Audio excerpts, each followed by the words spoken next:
So if Brandon's playing, sorry. So if Brandon is playing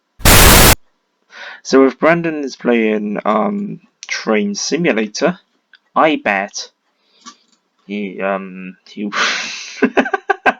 yes.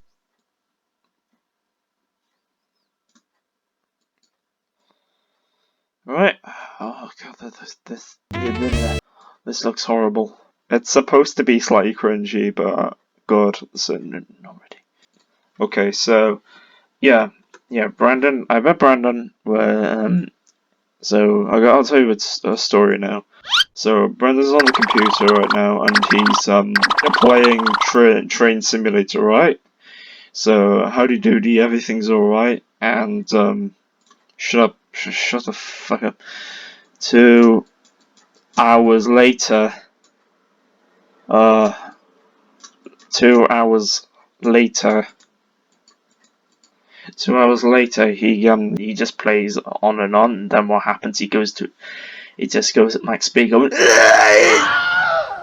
and he just goes into a fucking wall.